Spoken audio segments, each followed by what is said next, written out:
आज घी संक्रांति है, लेकिन क्या हम जानते हैं कि हम इसे क्यों मनाते हैं?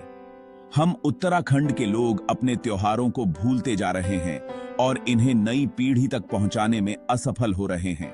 घी संक्रांति, जिसे घी त्यार भी कहा जाता है, उत्तराखंड के कुमाऊं और गढ़वाल क्षेत्र में मनाए जाने वाला एक महत्वपूर्ण पर्व है।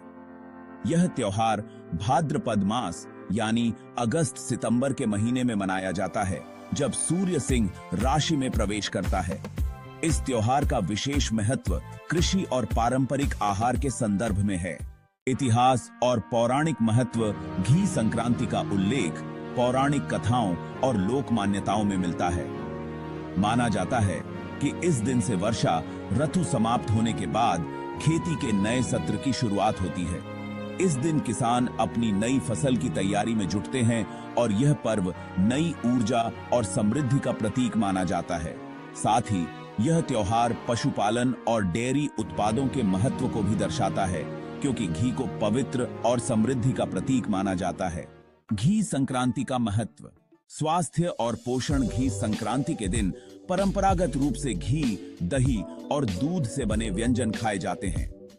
इसका उद्देश्य लोगों को स्वस्थ रखना और उन्हें पोषण प्रदान करना है, क्योंकि इस समय मौसम में बदलाव आता है और शरीर को अतिरिक्त ऊर्जा और पोषण की आवश्यकता होती है।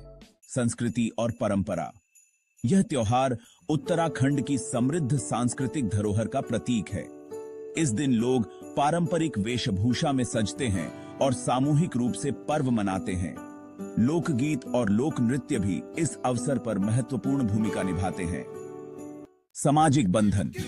इस पर्व के दौरान लोग एक दूसरे के घर जाते हैं, घी और अन्य खाद्य पदार्थों का आदान प्रदान करते हैं, जिससे सामाजिक बंधन और भी मजबूत होते हैं। अन्य जानकारियां। इस दिन विशेष रूप से डुबके और चैसा जैसे पारंपरिक व्यंजन बनते हैं, जिनमें घी का उपयोग अनिवार्य रूप से किया जाता है। घी संक्रांति के दिन सुबह स्नान के बाद घर के बड़ों के पैर छूकर आशीर्वाद लेने की परंपरा है और उसके बाद घी का सेवन किया जाता है। कुमाऊं में इसे घी तैयार के नाम से भी जाना जाता है, जबकि गढ़वाल में इसे सिंगलिंग के नाम से जाना जाता है। सारांश। घी संक्रांति उत्तराखंड के लोगों के लिए केवल एक पर्व नहीं है, बल्कि यह उनके जीवन में समृद्धि, स्वास्थ्य और सामाजिक सौहार्द का प्रतीक है। यह पर्व हमारी सांस्कृतिक धरोहर और पारंपरिक जीवन शैली को जीवित रखने का एक महत्वपूर्ण माध्यम है।